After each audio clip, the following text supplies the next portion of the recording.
예, 시황맨의 주식 이야기, 오늘의 증시 브리핑 시작하겠습니다. 오늘도 역시 이제 금리하고 유가 때문에 시장이 출렁거리는 이제 그런 모습을 보였죠. 개장 전부터 미국의 10년물 국채금리가 1.87%까지 올라갔고, 또 이제 국제유가도 84달러, 거의 85달러 정도까지 올라갔잖아요.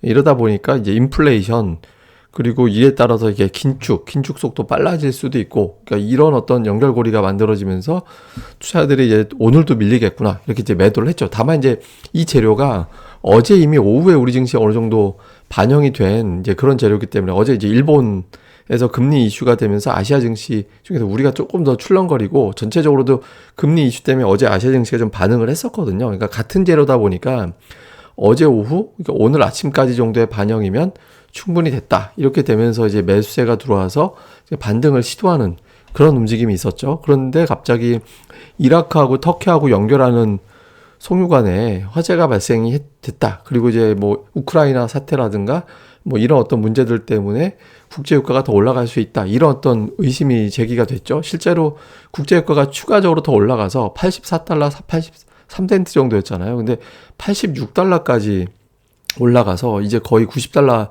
곧 넘볼 수 있는 수준까지 밀고 올라갔죠. 그러니까 국제유가 올라가니까 또 인플레이션 논란이 되면서 10년물 국채금리가 우리 증시 오전 한때 1.89%까지 올라갔거든요. 그러니까 국채금리 1.9% 넘어가고 2% 언저리 가면 주식시장이 타격을 받을 수 있다, 이런 걱정이 있었고, 이게 이제 플러스 전환까지 했던 시장을 밀어내리면서 이제 낙폭이 좀 커지는 그런 형태로 바뀌었습니다. 다만 이제 오후 들어서 다시 국채금리가 1.87%까지 어제 이제 미증시 마감될 때 지금 정도 수준으로 밀렸거든요. 예, 그렇게 이제 밀리면서 지수의 낙폭도 축소되긴 했지만, 어쨌든 국제유가와 국채금리가 좀 휘청휘청거리면서 이제 시장이 좀 밀리는, 플러스까지 밀고 왔을 때 거기서 좀 견뎌줬어야 되는데 이 재료가 또 나오면서 투자들이 오늘도 아닌가 보다, 그러니까 이런 정서가 나오면서 이제 좀 밀렸던 그런 양상이었습니다. 이제 조금 위안을 삼자면, 오늘 아마 각자 갖고 계신 종목들을 보유한 분들 이제 느낌이, 지수는 하락하긴 했는데 종목의 손실률은 어제 그제보다 좀 덜한데, 이렇게 생각하시는 분들도 아마 좀 있을 거예요. 그러니까 특히 이제 대형주 같은 경우는 외국인들의 매도 강도가 좀 약해졌죠. 예, 그러니까 이번 주 들어서 월화수 계속 매도 강도가 좀 약해지는 그런 모습이 나오고 있거든요. 기관 같은 경우도 월요일과 오늘 순매수를 보였고, 대형주만 놓고 보면, 그러니까 아마 이제 LG에너지 솔루션 관련된 매도가 좀 피크점으로 간 거 아닌가, 그러니까 이렇게 이제 추정되는 신호도 있었고, 또 이제 시가총액 상위인데 뭐 LG화학은 뭐 LG 에너지 솔루션하고 연결된다라고 보고, SDI까지는 그거 이외의 종목을 놓고 보면 카카오, 요거 이제 대주주 탈세 관련된 이슈가 있죠. 그러니까 이거 이슈 있었던 종목을 딱 빼놓고 보면 2차 전지 3개, 그러니까 LG화학, 삼성 SDI, SK이노베이션하고 이슈가 있었던 카카오를 딱 빼고 나서 보면 뭐 대형주들 그렇게 크게 망가졌다, 이렇게 싶은 종목들은 없었거든요. 그러니까 약간 위안을 삼자면 LG 에너지 솔루션 관련된 이제 매도, 그러니까 일종의 어떤 기계적인 매도는 좀 지나간 것 같이도 보인다. 요거는 이제 오늘 시장에서 좀 위안을 삼을 수 있는 거죠. 이 매도가 이제 안 나온다면 이제 좀 조금만 매수가 들어와도 시장이 플러스 낼 수 있는 그런 환경을 만들어줬다라고 볼 수 있거든요. 근데 차트로 보면 오늘 변동폭이 좀 컸죠. 플러스도 냈다가 뭐 되게 많이 빠졌다가 이제 밀렸는데, 작년도 가을에, 그러니까 11월에 찍었던 저점 부근에서 이제 돌렸어요. 2,800 한 2, 30 정도에서 이제 돌렸는데, 이게 사실 2,900 전후에서, 정확하게 얘기하면 2,910 정도였는데 그 선이 지지선이었다가 이제 망가지고 이게 2차 저지선이 된 건데, 이거 깨지면 2,700 가야 됩니다. 그러니까 여기 선에서 이제 좀 방어를 그나마 했고, 올해 들어서 세 번째 양봉이 나왔어요. 그러니까 이 양봉이라고 하기에는 모양이 좀 그렇지만 어제도 올해 양봉이 3개밖에 없었거든요. 근데 그 중에 세 번째 양봉이 나왔다라는 점은 조금 위안이 되죠. 그래서 어쨌든 작년도 11월 저점에서 일단 방어 시도가 있었다라는 거 하나. 그다음에 코스닥 같은 경우도 이제 작년도 10월의 저점이 이제 대략적으로 920포인트 정도 되는데, 오늘 그 금방 내려가면서 이제 방어 시도를 했다. 사실 이 정도 빠진 거 갖고 방어 얘기하긴 뭐한데, 근데 코스닥은 무섭죠.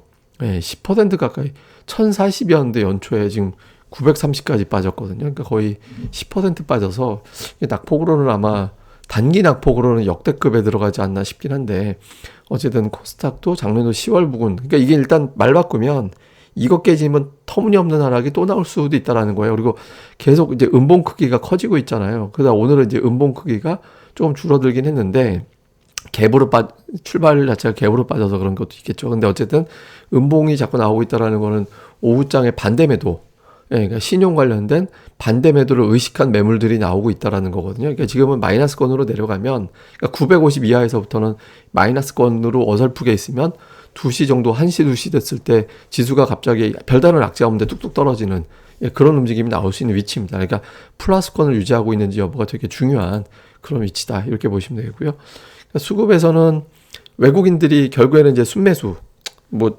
매수라고 하기에는 좀 그렇고 이제 거의 관망했다, 이 정도로 보면 될 것 같고, 코스닥 쪽도 매도가 좀 줄었어요. 그러니까 장중에 이제 순매수로 오전에 보였다가 매도가 제법 커졌다가 오후에 다시 매수로 바뀌는 이제 그런 움직임이 좀 나왔고, 기관은 연기금이 좀 못된 짓 했죠. 예, 연기금이 좀 못된 짓 해가지고, 연기금만 아니었으면 사실 오늘 좀 좋을 수도 있었는데, 양쪽에서 연기금이 다 매도를 해버리는 바람에 금융투자 매수한 날 이게 이제 효과를 내지를 못했어요.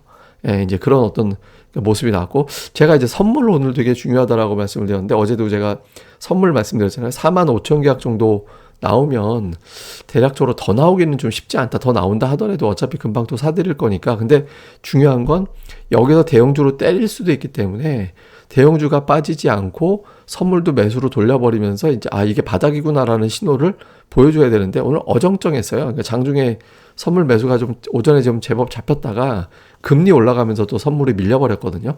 그리고 이제 풋옵션은 또 엄청나게 사버렸잖아요. 그러니까 변동성은 여전할 거다. 여전히 변화가 무쌍할 거야. 이렇게 이제 예상을 하는 것 같은데, 이거는 내일도 유효합니다. 그러니까 내일도 외국인들 선물이 매수로 좀 들어와서 신규 매수 들어오고 매도 정산 더해지면서 선물 매수 규모가 좀 확대가 돼서 이게 이 정도가 저점이구나라는 거를 딱 보여주는지 여부가 지금 위치에서는 상당히 좀 중요하다. 여전히 외국인들은 변동성이 크겠다라고 보는 것 같긴 합니다. 그다음에 이제 업종 수급 보면 중형주 쪽 매수 들어왔는데, 건설, 이제 금융하고 보험은 뭐 금리 때문에 매수했다라고 쳐야 되는 거고, 건설이나 유통 이런 거 이제 이라든가 아니면 의약품 이런 것들은 이제 최근에 급락 나왔던 이슈 때문에 뭐 셀트리온도 그렇고 이제 건설주도 그렇고 이제 이슈가 있었잖아요. 그러니까 외국인들 오늘 담았던 종목은 금리 플러스 이슈 때문에 밀린 종목들을 주로 이제 담았고, 기관 투자자들 같은 경우는 철강주, 인플레이션 관련된 거, 통신, 금융, 이게 옛날 말로 치면 경기 방어주거든요. 예, 철강은 인플레이션 관련된 종목이고, 약간 좀 이슈에 민감해서 담아서 양 주체 모두 추세적인 어떤 매매보다는 좀 단기 이슈에 좀 매매를 했던 것 같다, 이렇게 볼 수 있겠고요. 코스닥도 좀 비슷했습니다. 그러니까 코스닥도 이제 디지털 콘텐츠, 제약 뭐 이런 쪽으로 담았거든요. 그래서 좀 뭐 이렇게 묵직한 느낌은 좀 없었다, 이렇게 볼 수 있겠습니다. 자, 이제 증시 포인트로 넘어가서 보면 일단 LG 에너지 솔루션 청약이 이제 마무리가 됐죠. 그러니까 이제 이틀 후에 이제 이 자금이 이제 환불이 될 거고, 이 자금 중에 일부가 주식시장에 투입이 된다라면 예, 좀 긍정적인 어떤 흐름이 나올 수도 있겠죠. 일단 이 일정이 끝났다라는 것 자체만으로도 이제 좀 한 고비를 넘어가게 되는 대형주 수급이 계속해서 풀릴 수 있는 상황이 될 수 있겠고요. 다음에 또 하나는, 이건 나쁜 쪽인데, 코스닥의 마이너스권에 머물게 되면 오후에 뭐 1시가 됐든 2시가 됐든 갑자기 확 밀리는 그런 현상이 확 나올 수 있어요. 그러니까 쉽게 종가 기준으로 플러스를 내기 어려운 상황이 될 수도 있거든요. 그러니까 코스닥이 이제 플러스 쪽으로 돌려 세우는 움직임들이 좀 나와줘야 됩니다. 내일 이후부터는. 그리고 ADR 자체가 지금 코스피가 82 정도, 코스닥은 80대 중반 정도 되는데, 오늘 아침에 코스피가 81까지 빠졌다 올라왔거든요. 근데 제가 어제 ADR도 시뮬레이션 그려드렸잖아요. 오늘 정도 심하게 빠지면 괌에도 오늘 나올 수도 있다고. 근데 오늘 아주 심하게 빠진 건 아니어서, 그 정도는 아니었지만 이 정도면 거의 왔다라고 볼 수 있거든요. 그래서 내일이나 모레 정도면 아마 코스피는 잘하면 괌에도도 나올 겁니다. 그러니까 오늘 사실상 거의 근처까지 왔다라고 보고, 이제 조금씩 종목들별로는 반등을 이제부터는 빠진다고 하더라도 좀 반등 시도할 확률이 상대적으로 높아졌다. 예, 그러니까 뭐 계속 말씀드리지만 무조건적인 데이터는 없습니다. 근데 이제 과거 통계상 그런 위치까지는 코스피 같은 경우는 왔다, 이렇게 볼 수 있겠고요. 그 다음에 조금 이제 고민스러운 건 뭐냐면, 일본 증시가 오늘 많이 빠졌잖아요. 일본은 오늘 뭐 이슈가 겹쳤죠. 뭐 이제 소니 입장에서 이제 라이벌 기업에 마이크로소프트가 투자했다, 이것 때문에 이제 소니가 폭락을 하고, 또 일본 자체 코로나 확진자가 급증을 하면서 일본이 많이 빠졌거든요. 근데 우리나라도 지금 오미크론이 우세종이 된 데다가 지금 방역 패스를 법원에서 이제 제동을 거는 바람에 이 확진자가 더 늘어날 가능성도 생겼잖아요. 그래서 이런 부분들이 조금 이제 증시에 어떤 영향을 줄지, 제가 코로나 확진자 증가되면 반응하는 외국인들이 있다라고 말씀드렸잖아요. 그러니까 요거는 좀 봐야겠습니다. 그러니까 외국인 투자들이 아직까지는 반응이 없는데 혹시 이 부분에 좀 반응이 나올지, 지금은 없을 것도 같긴 한데 조금 체크해 볼 필요가 있겠습니다. 그다음에 오늘 종목은 보험주, 원자재 관련된 종목들, 비철금속이라든가 뭐 이런 것들이 좀 반응을 했었고, 또 하나가 이제 셀트리온인데, 제가 셀트리온 종목을 구체적으로 껴놓은 건 이걸 뭐 사자라는 의미가 아니라 그동안에 우리 증시에서 사고신 종목들, 오스템 임플란트라든가 그 현대산업개발, 뭐 셀트리온, 뭐 이런 종목군들이 계속해서, 뭐 신라제는 뭐 상관없습니다만 어차피 거래가 안 되니까. 근데 이 종목 중에서 돌리는 종목이 나왔거든요. 근데 이건 좀 의미가 있죠.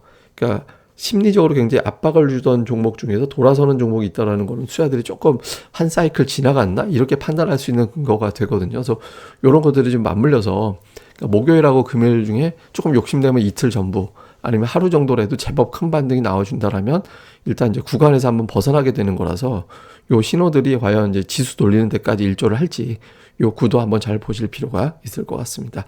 예, 뭐 어쨌든 추가적인 내용과 자세한 내용은 이후 방송에서 또 설명드리도록 하겠습니다. 예, 그러면 하루 잘 보내시고요. 그리고 구독하기와 좋아요도 좀 많이 부탁드립니다. 감사합니다.